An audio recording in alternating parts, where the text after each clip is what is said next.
बच्चों, स्वागत है मेरे नए वीडियो में। और आज के इस वीडियो में हम लोग क्लास 12 फिजिक्स लेसन नंबर 10 तरंग प्रकाशिकी के एक नए टॉपिक के बारे में पढ़ेंगे। यह जो टॉपिक है बहुत ही ज्यादा इम्पोर्टेंट है आपके एग्जाम के लिए, ठीक है। और आज जो है हम लोग इस चैप्टर का लास्ट टॉपिक पढ़ रहे हैं। कल से हम लोग रिवीजन स्टार्ट करेंगे।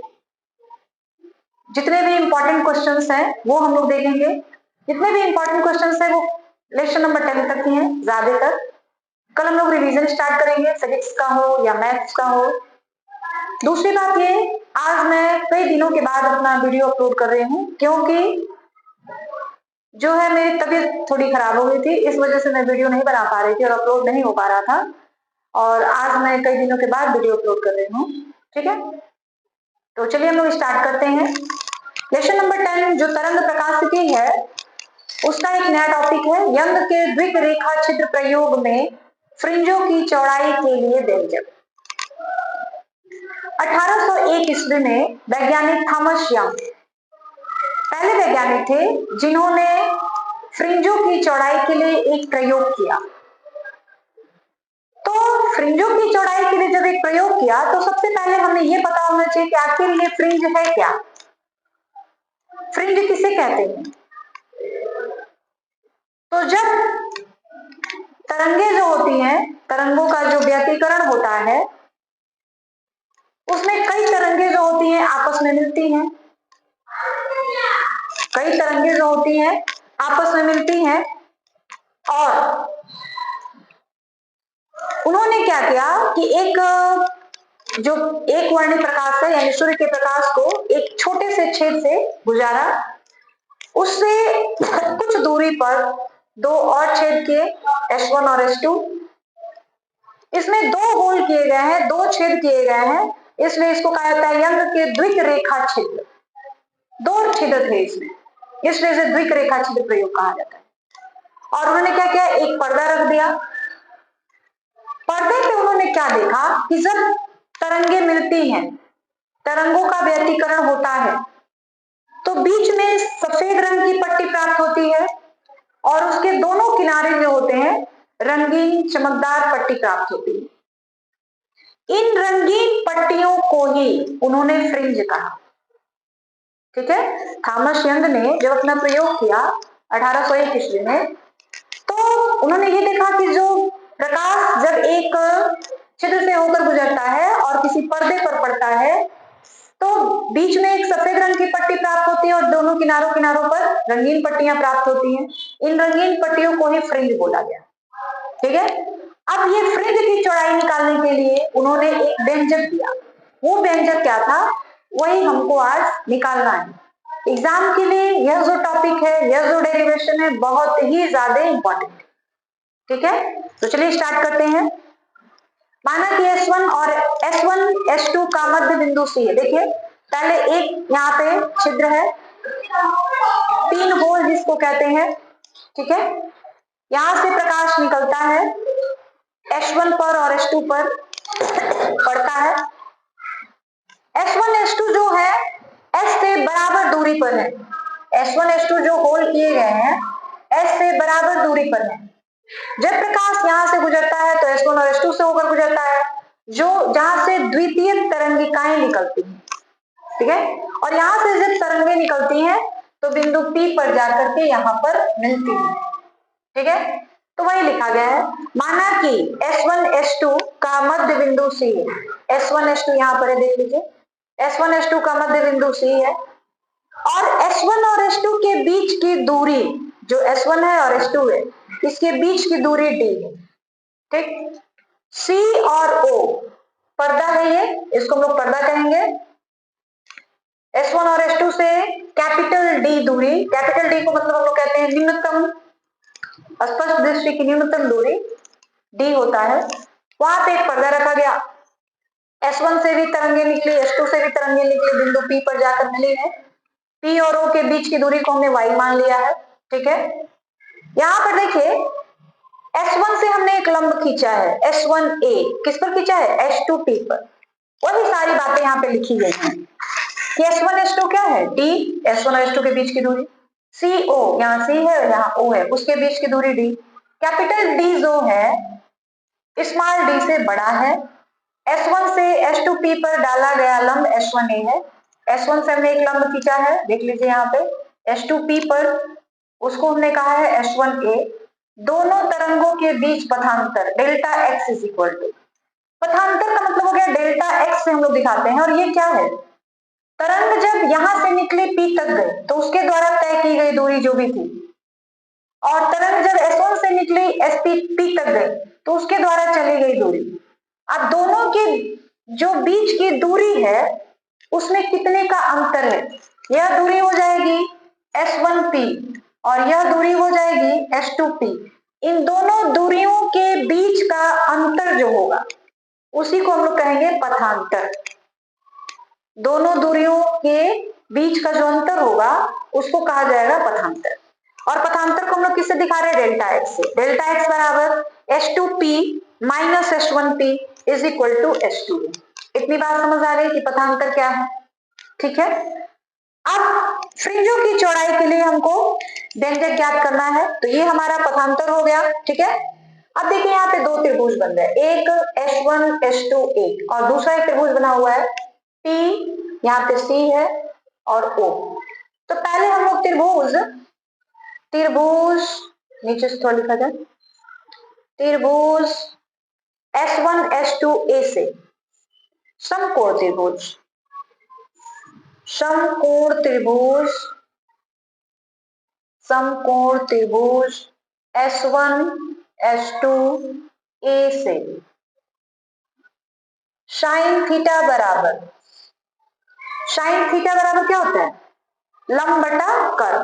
तो साइन थीटा बराबर लंब बटा कर्ण होता है। तो यहाँ पे थीटा है, देख लीजिए यहाँ पे थीटा है, तो उसके सामने का जो साइड होगा, उसके सामने का साइड क्या होगा S2A, ये लंब हो जाएगा। तो लिखेंगे S2A, ये लंब हो गया। कर्ण किसको कहेंगे, S1 S2, S1 S2, S2A यही जो है, इसी को हमने माना है डेल्टा एक्स।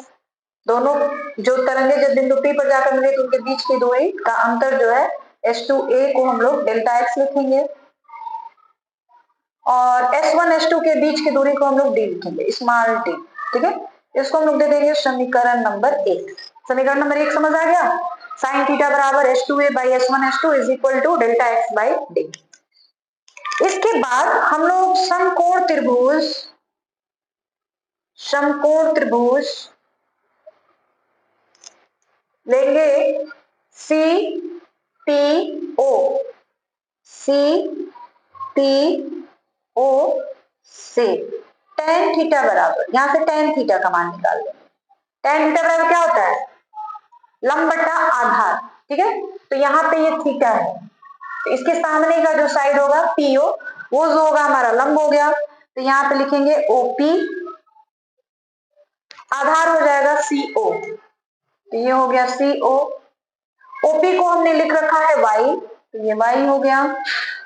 और CO, C और O के बीच की दूरी D के बराबर है, तो यहाँ पे हम लोग D रख लेंगे, ठीक है। इसको देंगे समीकरण नंबर 2। कितनी बात समझ आ रही है कि नहीं, देख लीजिए यहाँ पे दो समकोण त्रिभुज बने हैं, दोनों त्रिभुज से हमने एक त्रिभुज से साइन थीटा का मान निकाला, दूसरे से tan थीटा का मान निकाला। अब यदि यदि थीटा अत्यंत या बहुत, थीटा अति सूक्ष्म, अति सूक्ष्म हो तब, थीटा का मान बहुत ही छोटा हो, बहुत ही कम हो तब, वैसी स्थिति में क्या हो जाएगा, थीटा बराबर sine theta is equal to tan theta. यानी साइन थीटा की जगह पे भी आप थीटा लिख सकते हैं और tan थीटा की जगह पे भी आप थीटा लिख सकते हैं। तो अब देखिए यहाँ पे निकाला हमने साइन थीटा बराबर डेल्टा एक्स बाई डी, यहाँ पे भी tan थीटा बराबर वाई बाई डी। तो दोनों तो थीटा के बराबर हो गए, क्योंकि थीटा अगर बहुत ही कम है, बहुत ही छोटा एंगल है, तो साइन थीटा और tan थीटा दोनों का मान बराबर हो जाएगा। किसके बराबर हो जाएगा, थीटा के बराबर। अतः समीकरण 1 तथा 2 से क्या लिख सकते हैं आप, थीटा बराबर डेल्टा एक्स बाई डी, और tan थीटा की जगह पे भी आप थीटा लिख सकते हैं, थीटा बराबर y by D, y by D. अब यह भी थीटा का मान है, यह भी थीटा का मान है, मतलब दोनों बराबर होंगे। इसको भी अभी समीकरण नंबर क्या कहा जाए, 3, क्योंकि 2 तो यहीं तक हो चुका है, 3, और ये हो जाएगा समीकरण नंबर 4। समीकरण 3 और 4 से, समीकरण 3 और 4 से दोनों थीटा के मान है, तो दोनों कैसे होंगे, एक दूसरे के बराबर होंगे। तो हमने क्या किया, दोनों को बराबर कर दिया, यानी हमारे पास आ गया delta X by D is equal to Y by capital D. Small D क्या है, स्लिटों के बीच की दूरी है, कैपिटल डी क्या है, स्लिट और पर्दा के बीच की दूरी है, ठीक है। अब हमको y का मान निकालना है, y बराबर क्या हो जाएगा, capital D by small D into delta x. आई बात समझ में, y बराबर हो जाएगा capital D by small D into delta x. ये बात समझ आ गई। अब फ्रिंजों की स्थितियां कब कब कैसी होती हैं उसके लिए हमको देखना पड़ेगा, ठीक है। तो फ्रिंजें जो होती हैं, आपको बीच में एक व्हाइट श्वेत रंग की पट्टी प्राप्त होती है, दोनों तरफ रंगीन पट्टियां प्राप्त होती हैं, तो इन रंगीन पट्टियों को हम लोग फ्रिंज बोलते हैं, ठीक है। तो कहीं कहीं जो फ्रिंज होते हैं काफी चमकदार होते हैं, कहीं कहीं जो फ्रिंज होते हैं काफी काले रंग के होते हैं। तो जो चमकदार फ्रिंज होते हैं उसको हम लोग कहते हैं दीप्त फ्रिंज, और जो काले रंग के होते हैं उसको हम लोग कहते हैं अदीप्त फ्रिंज, ठीक है। तो अब आपको ये निकालना है कि दीप्त फ्रिंज की स्थिति में क्या होता है और अदीप्त फ्रिंज की स्थिति में क्या होता है, ठीक है। तो हम लोग यहाँ पे लिखेंगे दीप्त फ्रिंज की स्थिति में delta X is equal to N lambda. जब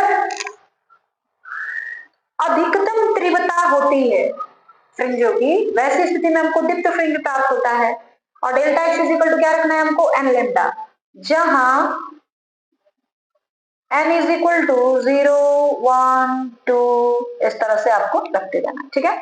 तो चलिए इस समीकरण नंबर 5 दे दिया जाए इसको। समीकरण 5 से, समीकरण 5 से y n, यहां पर वो लिखेंगे दीप्त, ठीक है। दीप्त फ्रिंज की स्थिति में क्या होगा, d by small D, delta x की जगह पे क्या रखेंगे, एन लेमडा, एन लेमडा। आई बात समझ में। अब चाहे तो आप इसको ऐसे लिख सकते हैं, एन इंटू, एन को बाहर कर दिए, D lambda by small D. ये किस स्थिति में है, दीप्त फ्रिंज की स्थिति में। दीप्त फ्रिंज जब होगा उस स्थिति में, ठीक है। और n का मान क्या रहेगा, n का मान फिर से वही 0, 1, 2, 3 इस तरीके से, ठीक है। और दीप्त फ्रिंज की स्थिति क्या होगी, कैसी होगी, अदीप्त फ्रिंज की स्थिति में जो पट्टियां होगी ना वो चमकदार नहीं होगी, वैसी स्थिति में क्या होगा, या अदीप्त फ्रिंज की स्थिति कब हमको मिलेगी, तो अदीप्त फ्रिंज की स्थिति जब होती है उसके लिए डेल्टा एक्स बराबर, डेल्टा एक्स बराबर 2n माइनस 1 लेमडा बाई 2 रखा जाता है, ठीक है। देखिए दीप्त फ्रिंज की स्थिति में डेल्टा एक्स बराबर एन लेमडा रखा जाता है, और दीप्त फ्रिंज की स्थिति में डेल्टा एक्स बराबर 2n minus 1 into lambda by 2 रखा जाता है। तो अदीप्त फ्रिंज की स्थिति में तो देखिए यहाँ पे लिखेंगे वाई एन और बगल में लिखेंगे अदीप्त, मतलब अदीप्त फ्रिंज है ये, तो उसके लिए हम लोग d बाई स्मॉल डी और डेल्टा एक्स जगह पे क्या रखना है आपको, 2n minus 1 into lambda by 2। इसी को थोड़ा और अच्छे से अगर हल कर दिया जाए तो हमको मिल जाएगा n minus 1 by 2 capital D lambda by small D, ठीक है, जहां n बराबर 1 2 3 डॉट डॉट, यानी जब अदिक्त फ्रिंज की स्थिति होगी वो स्थिति कब आएगी, जब हमारा जो पथांतर होगा 2n minus one into lambda by two हो जाएगा। इसको आप लिख सकते हैं n minus one by two D lambda by small D. तो ये अदीप्त फ्रिंज की स्थिति है और यह जो है दीप्त फ्रिंज की स्थिति है। तो ये जो स्थितियां हो कि किस स्थिति में हमको दीप्त फ्रिंज प्राप्त होगा और किस स्थिति में अदीप्त फ्रिंज प्राप्त होगा, ठीक है। अब हम लोग फ्रिंजों की चौड़ाई के लिए समीकरण ज्ञात करेंगे। तो इस समीकरण को कुछ और नाम दे दिया जाए। चलिए इस समीकरण, यहाँ तो 5 हो गया है ना, तो इसको हम लोग 6 दे देते हैं और इसको हम लोग 7 दे देते हैं, ठीक है। अभी मैं बस ये वाला रहने दूंगी, ये वाला मिटा दूंगी, इतना तब तक आप नोट कर लीजिए। फ्रिंज की चौड़ाई का जब समीकरण निकालना होगा ना तो ये बस मिटा देंगे, ये वाला वैसे रहेगा, उसी से हमारा फ्रिंज की चौड़ाई का समीकरण निकाला जाए, ठीक है। तो पहले इतनी बात क्लियर हो गई आपको, सब चीज ठीक है, कोई दिक्कत नहीं है, आगे बढ़े। चलिए अब हम लोग ये जानेंगे कि जो फ्रिंज है उसकी चौड़ाई क्या होती है। तो दो क्रमागत दीप्त फ्रिंजों के बीच की दूरी या दो क्रमागत अदीप्त फ्रिंजों के बीच की दूरी को हम लोग फ्रिंज की चौड़ाई कहते हैं। अगर दो क्रमागत दीप्त फ्रिंजों के बीच की चौड़ाई निकालनी हो तो दोनों क्रमागत दीप्त फ्रिंजों के बीच की दूरी निकाल ली जाएगी, और दो क्रमागत अदीप्त फ्रिंजों के बीच की दूरी निकालनी हो तो उसको हम लोग निकाल लेंगे, तो वो अदीप्त फ्रिंज की चौड़ाई हो जाएगी, ठीक है। और इसके लिए क्या करना पड़ेगा, जो फ्रिंज की चौड़ाई होती है उसको हम लोग बीटा से दिखाते हैं, ठीक है। तो देखिए ये जो है हमारा दीप्त फ्रिंज के लिए है और यह जो है हमारा समीकरण ये अदीप्त फ्रिंज के लिए, ये दीप्त के लिए है और यह अदीप्त फ्रिंज के लिए, ठीक है। अब देखिए केंद्रीय फ्रिंज और केंद्रीय फ्रिंज, अगर हम एनवी फ्रिंज को मान लें, केंद्रीय फ्रिंज एनवी फ्रिंज हो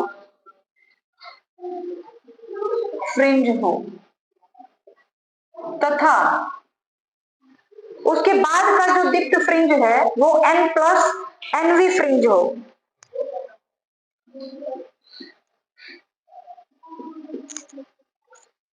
दीप्त फ्रिंज,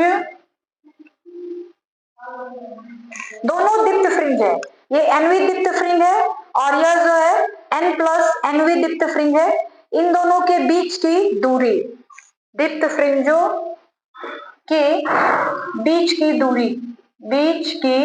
दूरी, ठीक है। तो देखिए यहाँ पे एन दीप्त फ्रिंज क्या हो जाएगा इस समीकरण से, D by small D into N lambda. अब एन की जगह एन प्लस वन रख दिया जाए तो क्या हो जाएगा, D by small D N plus one into lambda, ठीक है। अब दोनों को घटा दिया जाएगा, तो दोनों को जब घटाएंगे ना तो उसी को हम लोग फ्रिंज की चौड़ाई बोलते हैं, उसको हम लोग बीटा से दिखाते हैं। इन दोनों को घटा देंगे और उसको जो होगा हम लोग बीटा कहेंगे, यानी बीटा दीप्त, दीप्त का मतलब है दीप्त फ्रिंज की चौड़ाई। तो क्या हो जाएगा वाई एन प्लस वन दीप्त फ्रिंज माइनस वाई एन दीप्त, ठीक है। इसका मान रख लेते हैं, क्या है हमारे पास D by small D N plus one lambda minus D by small D N lambda, ठीक है। डी स्मॉल डी लेमडा हम लोग कॉमन ले लें तो क्या बचेगा हमारे पास n plus one minus n बचेगा ना, तो क्या हो जाएगा एन एन कैंसिल, यानी ये आ जाएगा D lambda by small D, दोनों ही फ्रिंज के लिए यही आएगी चौड़ाई का मान। बीटा जो है वो क्या है फ्रिंज की चौड़ाई है, बीटा बीटा फ्रिंज की चौड़ाई है, फ्रिंज की चौड़ाई है। ठीक है, लग रहा है मार्कर में स्याही नहीं है, थोड़ा सा स्याही डाल दिया जाए ताकि गाढ़ा आपको दिखेगा। ठीक है, तो हम लोगों ने निकाल लिया कि जो दो दीप्त फ्रिंज है उनके बीच की दूरी क्या होगी, और उस दूरी को हम लोग बीटा कहते हैं। बीटा जो है फ्रिंज की चौड़ाई है। ठीक है, उसी तरीके से हम लोग दो अदीप्त फ्रिंजों के बीच की दूरी निकालेंगे, तो वह भी जो होगी फ्रिंज की चौड़ाई ही होगी। तो चलिए निकालते हैं। देखिए, उसके लिए हम लोग समीकरण 7 का हेल्प लेंगे, क्योंकि अदीप्त फ्रिंज की स्थिति यही है। ठीक है ना, ये तो दीप्त फ्रिंज की थी, ये अदीप्त फ्रिंज की थी। आपको शुरू से बनाना है यहाँ तक, उसके बाद यहाँ से बनाना पड़ेगा। जगह नहीं था इसलिए हमने यहाँ तक बता दिया, उसके बाद आप डायरेक्ट यहाँ से बनाओ। ठीक है, तो अदीप्त फ्रिंज के लिए क्या हो जाएगा, वाई एन दीप्त, नहीं अदीप्त है ना, अदीप्त। अदीप्त के लिए क्या हो जाएगा, देखिए इस फॉर्मूले से n-1/2 capital D lambda by small D, और फिर y n+1 के लिए निकाल देंगे जैसे हमने ऊपर निकाला था। ठीक है, अदीप्त के लिए तो इसमें हम लोग क्या करेंगे, n की जगह n+1 रख लेंगे, बाकी सारी चीजें तो वही रहेंगी, बस यहाँ पे चेंज है। n+1 -1/2 capital D by lambda into small D. ठीक है, अब दोनों को माइनस कर देंगे, तो दोनों को माइनस करेंगे तो क्या लिखेंगे, बीटा अदीप्त,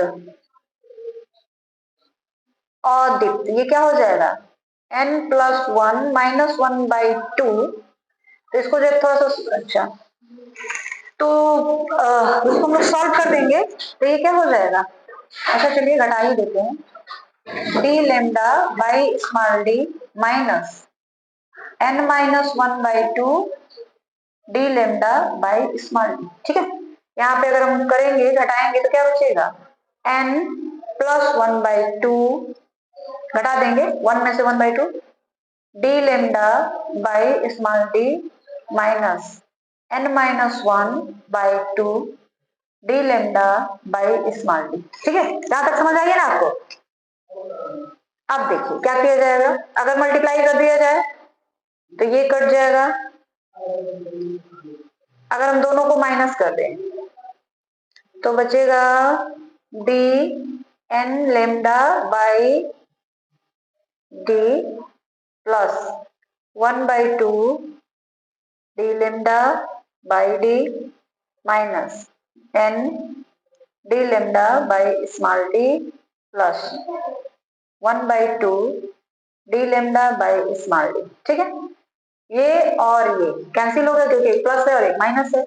अब 1/2 प्लस, अच्छा यहाँ पे ऐसे कर लेते हैं, D lambda by small D plus 1/2 D lambda by small D. ठीक है, दोनों को जोड़ देंगे तो आ जाएगा D lambda by small D.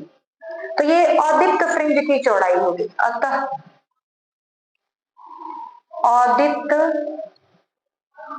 और दीप्त फ्रिंजों की चौड़ाई, फ्रिंजों की चौड़ाई कितनी हो जाएगी, ये बीटा बराबर capital D small d by small d. फ्रिंजों की चौड़ाई चाहे वो दीप्त फ्रिंज हो या फिर अदीप्त फ्रिंज हो, दोनों की जो चौड़ाई का सूत्र होगा वो यही होगा, बीटा बराबर D lambda by small D. और ये y बराबर ये, तो यह डेल्टा एक्स क्या होता है, पथांतर होता है, तो आप यहाँ से पथांतर भी निकाल सकते हैं। और फ्रिंज की चौड़ाई के लिए तो ये फॉर्मूला है, चाहे दीप्त फ्रिंज हो चाहे अदीप्त फ्रिंज हो, दोनों के लिए जो फॉर्मूला है वो यही है, D capital D into lambda by small D. ठीक है, इतनी बात समझ आ गई आपको। तो ये था फ्रिंजों की चौड़ाई के लिए व्यंजक, केंद्रीय फ्रिंज की स्थिति, और यह जो टॉपिक है बहुत ही ज्यादा इंपॉर्टेंट है आपके एग्जाम के लिए, बहुत बहुत ज्यादा इंपॉर्टेंट है। ठीक है, तो ये चीज आपको समझ आ गई, आगे बढ़ा जाए। अब जो है हम लोग एक और टॉपिक के बारे में पढ़ेंगे, और यह भी जो टॉपिक है बहुत ही ज्यादा इंपॉर्टेंट है, क्योंकि आज हम लोग ज्यादातर उस टॉपिक के बारे में डिस्कस कर रहे हैं जो एग्जाम के हिसाब से इंपॉर्टेंट है, और आगे भी हम लोग यही काम करेंगे, जो जो इंपॉर्टेंट टॉपिक्स है उसी के बारे में पढ़ेंगे। आज का टॉपिक है प्रकाश का विवर्तन। तो ये प्रकाश का विवर्तन क्या होता है, किसी अपारदर्शी अवरोधक के किनारों से प्रकाश के मुड़ जाने की घटना को प्रकाश का विवर्तन कहते हैं। देखिए, प्रकाश का विवर्तन जो है, मान लीजिए खिड़की से प्रकाश आ रहा है, ठीक है, और रास्ते में कोई वस्तु हमने रख दिया जो कि अपारदर्शी है। अगर वो वस्तु पारदर्शी है तो प्रकाश उसके अंदर से चली जाएगी गुजर कर, चाहे वो प्रिज्म हो, चाहे वो शीशा हो।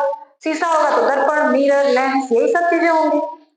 लेकिन अगर वस्तु आपकी अपारदर्शी है तो प्रकाश उसके अंदर से नहीं घुसेगा, प्रकाश जो है उसके किनारों से मुड़ जाएगा, ठीक है, और मुड़ जाएगा तो जितनी वस्तु रहेगी वहां पे काली काली दिखाई पड़ेगी और साइड साइड में प्रकाश दिखाई पड़ेगा। तो जो काली चीज होती है, दिखाई पड़ती है, उसे हम लोग उसकी छाया कहते हैं। तो किसी भी अपारदर्शी वस्तु के किनारों से प्रकाश के मुड़ जाने की घटना को ही हम लोग क्या कहते हैं? प्रकाश का विवर्तन कहते हैं। इतनी बात क्लियर है? अब प्रकाश का जो विवर्तन है वह अनुदैर्घ्य तरंग और अनुप्रस्थ तरंग दोनों में पाया जाता है, ठीक है। दूसरी चीज ये कि प्रकाश का विवर्तन दो प्रकार का होता है, एक फ्रेशनल विवर्तन और दूसरा फ्राउनहोफर विवर्तन। फ्रेशनल विवर्तन में क्या होता है कि दोनों यानी वस्तु और प्रकाश स्रोत, या कहा जाए कि प्रकाश स्रोत और एक आपने पर्दा लगाकर रखा हुआ है जिस पर उस वस्तु का प्रतिबिंब बनेगा, छाया बनेगा। तो अगर दोनों ही वस्तु या आपका पर्दा या आपका प्रकाश स्रोत दोनों वस्तु से सीमित दूरी पर है तो वहां पे जो विवर्तन प्राप्त होता है उसको हम लोग कहते हैं फ्रेशनल विवर्तन। फ्राउनहोफर विवर्तन क्या है कि प्रकाश स्रोत और जो पर्दा है, स्क्रीन है, वो दोनों वस्तु से सीमित दूरी पर होते हैं, असीमित दूरी पर होते हैं, तो वहां पर जो विवर्तन प्राप्त होता है उसको हम लोग कहते हैं फ्राउनहोफर विवर्तन। अगली बात समझ में कि फ्रेशनल विवर्तन क्या है? जब पर्दा और प्रकाश स्रोत दोनों सीमित दूरी पर होंगे, वस्तु से सीमित दूरी पर। और फ्राउनहोफर जब पर्दा और प्रकाश स्रोत दोनों वस्तु से असीमित दूरी पर होंगे तो वहां पर जो विवर्तन होगा उसको हम लोग कहेंगे फ्राउनहोफर विवर्तन। अब है कि प्रकाश का व्यतिकरण और प्रकाश के विवर्तन दोनों में क्या अंतर है? दोनों ही जो है प्रकाश में घटने वाली घटनाएं हैं, लेकिन फिर भी दोनों में अंतर है। बहुत सारी समानताएं भी है, इसके बावजूद दोनों में कुछ अंतर है और यह भी मोस्ट इंपॉर्टेंट सवाल है आपके एग्जाम में, ठीक है। पहला अंतर, प्रकाश का व्यतिकरण दो अलग अलग स्रोतों से चलने वाली प्रकाश तरंगों के अध्यारोपण से होता है, जबकि व्यतिकरण में दो अलग अलग स्रोत होने चाहिए जहां से प्रकाश निकलकर जाता हो, लेकिन विवर्तन में प्रकाश एक ही स्रोत के दो अलग अलग बिंदुओं से होकर जाना चाहिए, ठीक है। दूसरी बात क्या है? व्यतिकरण में सभी दीप्त फ्रिंजों की तीव्रता समान होती है और विवर्तन में सभी दीप्त फ्रिंजों की तीव्रता समान नहीं होती, अलग अलग होती है, ठीक है। तीसरी अंतर क्या है कि व्यतिकरण में अदीप्त फ्रिंजों की तीव्रता जो होती है शून्य होती है, विवर्तन में अदीप्त फ्रिंजों की तीव्रता शून्य नहीं होती है। व्यतिकरण में क्या है कि फ्रिंजें एक समान चौड़ाई की होती है, चाहे वो दीप्त फ्रिंज हो चाहे वो अदीप्त फ्रिंज हो, लेकिन विवर्तन में क्या है, फ्रिंजों की चौड़ाई समान नहीं होती, चाहे वो दीप्त फ्रिंज हो या फिर अदीप्त फ्रिंज हो, उनकी चौड़ाई समान नहीं होती, ठीक है। तो ये जितने भी इंपॉर्टेंट टॉपिक्स थे चैप्टर नंबर 10 तरंग प्रकाशिकी के, वो सारा हमने डिस्कस कर दिया और आज के वीडियो में बस इतना ही। बाकी हम लोग कल के वीडियो में जानेंगे। और वीडियो के लास्ट में यही कहना चाहूंगी कि वीडियो को अपलोड होने में 2-3 दिन गैप हो गया है, तबीयत थोड़ी खराब हो गई थी इस वजह से, इसको आप लोग मैनेज कर लीजिएगा। और अब से जो है लगातार वीडियो अपलोड किए जाएंगे उसी टाइमिंग पे जो आपका पुराना वाला टाइमिंग है, इसलिए आप लोग वीडियो को जरूर देखिएगा। और वीडियो के लास्ट में मैं यही कहना चाहूंगी कि अगर आपको हमारे वीडियो अच्छे लगते हैं तो प्लीज हमारे वीडियो को ज्यादा से ज्यादा लाइक, सब्सक्राइब और शेयर करें।